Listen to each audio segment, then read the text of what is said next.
Emery's heart was pounding, but not from the near accident. His mind was still reeling from the betrayal he had just witnessed.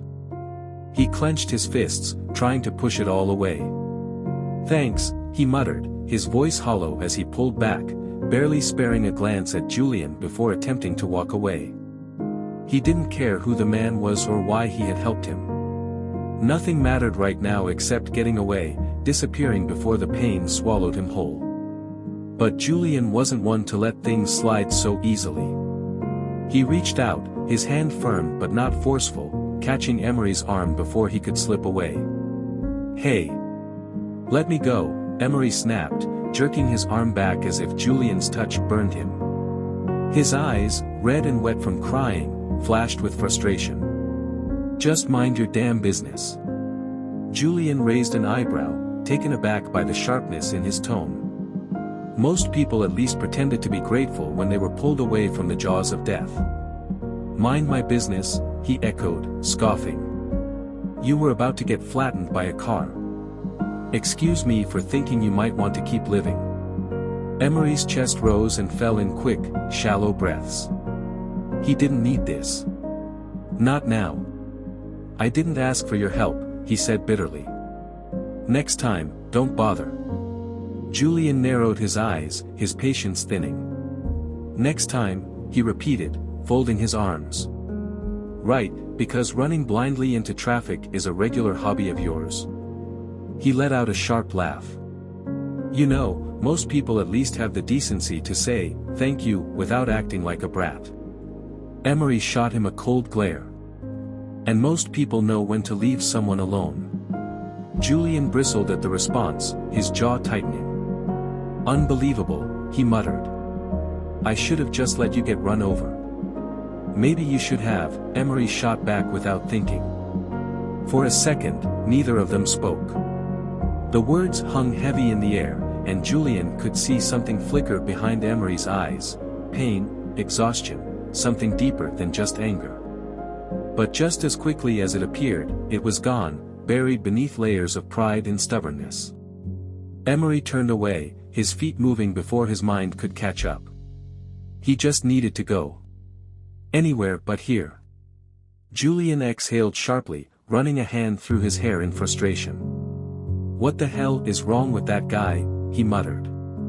Just then, Nicky appeared from down the street, jogging over with a grin that quickly faded when he saw Julian fuming.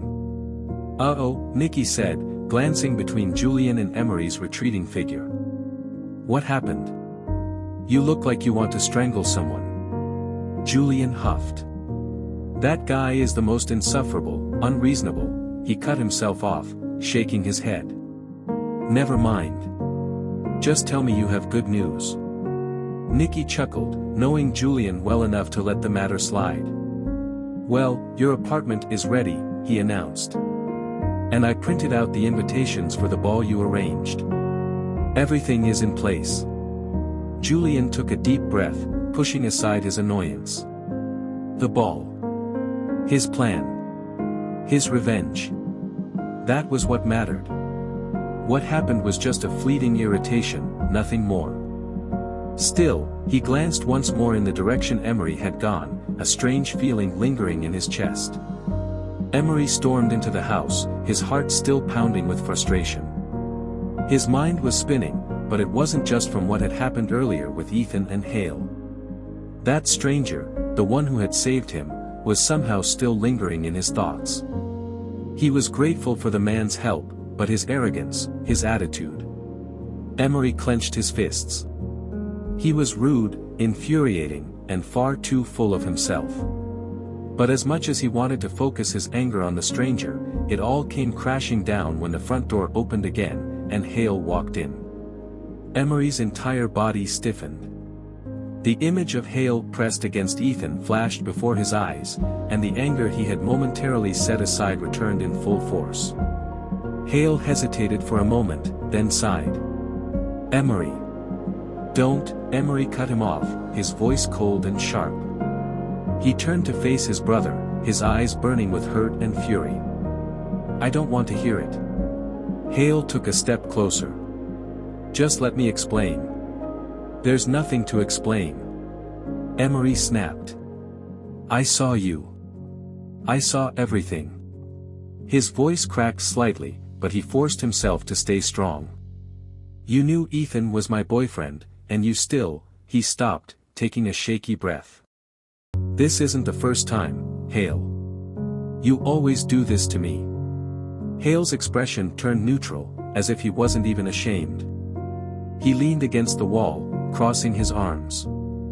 You're acting like it's my fault, he said, almost amused. I didn't force Ethan to come to me. People are just drawn to me, Emery. I can't help that. Emery's nails dug into his palms. Drawn to you, he repeated, his voice full of disbelief. You steal them from me. Every time I find someone I care about, you take them. Hale sighed dramatically. Look, I'm doing you a favor. Emery blinked. A favor? Hale smirked. If a guy can resist me, then he must really be in love with you. He shrugged. Think of it as a test. Emery felt like he had been slapped. His throat tightened, and for a moment, he couldn't even find the words to argue. This was his brother, his own flesh and blood, standing in front of him, treating his pain like a joke. After a long silence, he finally managed to speak. And Ethan? He asked quietly. What are you going to do with him? Hale shrugged again. I don't know. He was the one who came after me, you know. He smiled lazily. He's crazy about me. Then, as if it was the most normal thing in the world, he added, I might consider keeping him around. He's rich, after all. Something inside Emery shattered. Without another word, he turned and walked past Hale, heading straight to his room. He didn't trust himself to speak anymore. If he stayed in that room with Hale for even a second longer, he might do something he'd regret. The next morning, the Montgomery mansion was bathed in the golden glow of the rising sun. The grand hall, usually filled with lively conversations and warm welcomes, felt strangely cold as Devin Montgomery stepped through the front doors. He had barely set his suitcase down when he noticed it, the tension between his sons. Emery and Hale stood a few feet apart, their greetings polite but stiff. They had always been different, but there was usually an easy rhythm between them, a brotherly understanding even in their differences. Today, however, there was a silence that felt heavier than usual. Devin narrowed his eyes as he glanced between them. All right, what's going on with you two? Hale was the first to respond, flashing a casual smile. Nothing at all, father. Just the usual Emery being his broody self. Emery stiffened but forced a nod. We're fine, he said, though his voice lacked conviction. Devin wasn't convinced. He had spent years building his empire, navigating deception and power struggles. He could recognize when someone was lying. Still, he decided to let it go for now. If they wanted to pretend, he'd let them. With a tired sigh, he reached into his coat and pulled out a thick ivory envelope. He placed it on the polished wooden table, tapping it lightly. This arrived while I was away. It's an invitation to a ball, hosted by Lord Julian Halstead. Hale raised an eyebrow, intrigued. Lord Julian Halstead? Never heard of him. Emery glanced at the card but said nothing. Devin took a seat, leaning back in his chair. That's not surprising. He's a mystery. The only son of Lord Halstead, an incredibly wealthy man, but very little is known about him. He keeps a low profile. In fact, his identity is so well guarded that this ball is going to be a masked event. A masked ball? Hale smirked. Now that sounds interesting. Devin nodded. I'll be attending. I plan on securing some business dealings with him. If he's anything like his father, having him as an ally could be extremely beneficial. His sharp gaze flickered between his sons. You should both come. It will be a good opportunity to expand your circles. Hale grinned, already entertained by the idea. Sounds like a good time. Emery, however, remained quiet. He wasn't in the mood for grand parties or mysterious noblemen. But his father's tone left little room for debate. "Fine," he said at last, his voice unreadable. Devon stood, giving them both a firm nod. "Good. Then prepare yourselves. We leave in 2 nights." As he exited the room, the tension between the brothers remained thick in the air. Neither of them spoke, but when Emery finally met Hale's gaze, the unspoken resentment in his eyes said enough. This ball would be the last place he wanted to be. He wished today wasn't his off day from the hospital, but something told him that the night would be far from ordinary. The grand ballroom of the city's most luxurious hotel was alive with music and laughter, the chandeliers casting a golden glow over the elegantly dressed guests. The Montgomery family arrived in their masks, their presence effortlessly commanding attention as they stepped inside. Emery barely noticed the grandeur of the evening. His heart clenched the moment his eyes landed on Ethan, who stood near the center of the room beside his mother, Olivia Grayson. The older woman was dressed in an exquisite deep blue gown, exuding an air of quiet sophistication. Ethan, on the other hand, looked uncomfortable, his usual confidence dampened by the unavoidable tension between them. For a moment, Emery thought Ethan might try to speak to him, but instead, Ethan shifted awkwardly, keeping his gaze elsewhere. The avoidance stung more than Emery wanted to admit, but he clenched his jaw and turned away. Hale, however, seemed completely at ease, his lips curled in a smirk as he enjoyed Ethan's unease.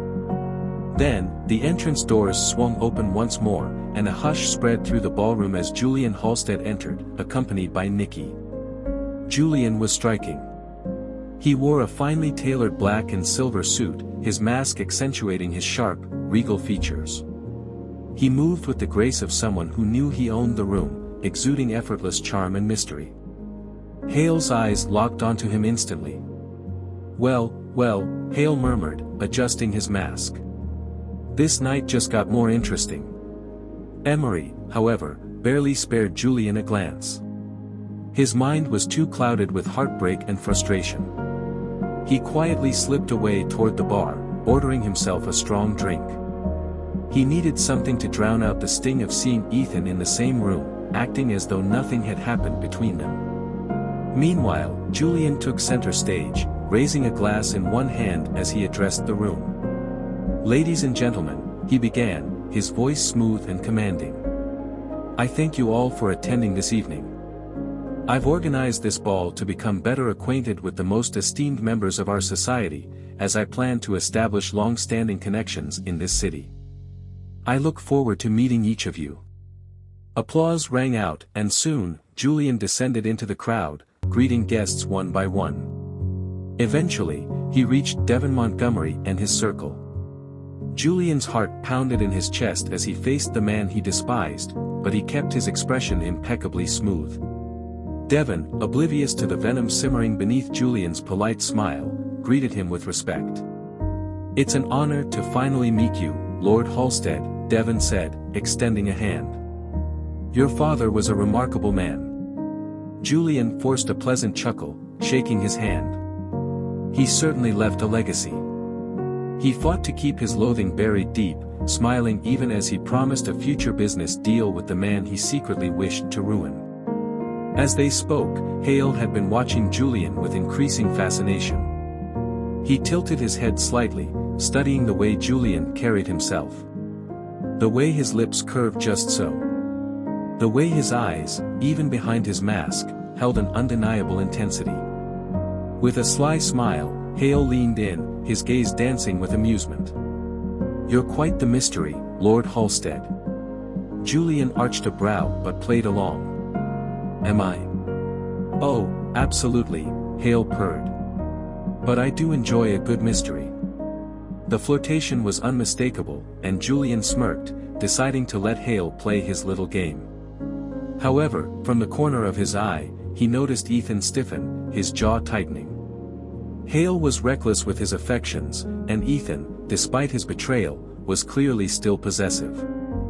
Then, as if on cue, the band began to play a slow, enchanting melody. Hale extended a hand toward Julian, his lips curling into a playful smirk. "Care to dance?" Julian chuckled softly but took his hand without hesitation. "Why not?" The moment Julian took Hale's hand and led him onto the dance floor, he knew he was playing a dangerous game. Hale Montgomery was as smooth as they came, his every movement deliberate, his every touch calculated. He exuded charm effortlessly, a quiet confidence in the way he moved, the way he smiled just enough to make someone wonder what he was thinking. And Julian had to admit, it was working. Hale leaned in slightly, his breath warm against Julian's ear as they waltzed in perfect sync. "I must say, Lord Halstead, you're quite the dancer. I've never met someone who can quite match with me." His voice was a soft murmur, teasing and playful. Julian smirked. "And you're quite the flatterer, Mr. Montgomery." Hale chuckled. "Only when the moment calls for it." Julian knew he should be immune to such games, but something about Hale's presence was intoxicating. The mask didn't do much to hide his sharp, elegant features, his defined jawline, the curve of his lips, the way his eyes glowed with amusement beneath the dim chandeliers. Julian had always known the Montgomery brothers, but seeing Hale up close like this, feeling the warmth of his touch, was something else entirely. As the music slowed, Hale spun Julian in a final flourish, his fingers lingering against Julian's hand as the dance ended. Their gazes locked, and for a fleeting moment, Julian felt himself slipping into the allure of it all. But then, something shifted. Out of the corner of his eye, Julian caught movement, a familiar figure weaving through the ballroom. Ethan. His playful smirk faded as his attention snapped toward him. Julian watched as Ethan hurried toward the far end of the ballroom, stopping near one of the large arched windows. There, standing in the golden glow of candlelight, was a man with tousled blonde hair. Julian's eyes narrowed. It couldn't be the stubborn, infuriating man from before. His mind raced as he observed them. The way Ethan's shoulders tensed, the way the blonde man stood firm, his expression taut with anger. They weren't simply talking. They were arguing. Julian could see it in the way Emery's hands clenched at his sides, the way Ethan looked around as if trying to keep their conversation private. His curiosity deepened, but before he could make sense of it, something shocking happened. Emery lifted his hand and struck Ethan across the face. The sharp crack echoed through the ballroom, instantly halting conversations and drawing every gaze toward them. Gasps rippled through the crowd, and the music came to an abrupt stop.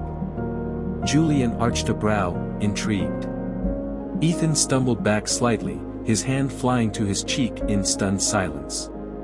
Emery, his chest rising and falling with barely contained fury, turned sharply on his heel, his face etched with pure frustration. He was done. He wanted out. But Julian wasn't about to let him leave just yet. In a swift motion, Julian closed the distance and grabbed Emery firmly by the arm before he could disappear into the crowd. The moment their skin touched, Emery jerked his head up, startled. Their eyes met, Julian's sharp, piercing gaze locking onto Emery's heated, stormy one. The ballroom, the murmuring guests, Ethan standing nearby, everything faded away. A strange sense of recognition flared between them. Julian had met many people in his life, but never had someone looked at him with such defiance and intensity all at once. Just then, a voice called out. "Emery? What did you do?" Hale's voice rang through the silent room, filled with disbelief. Julian's fingers instinctively tightened around Emery's wrist. Emery Montgomery. The same man he had saved from getting run over. The same man who had snapped at him. The same man who had stormed off in anger, leaving Julian inexplicably irritated and intrigued all at once. For a man who seemed to want nothing to do with him, Emery Montgomery sure had a way of pulling Julian deeper into his world. Thanks for watching. Do like and subscribe to the channel for more episodes.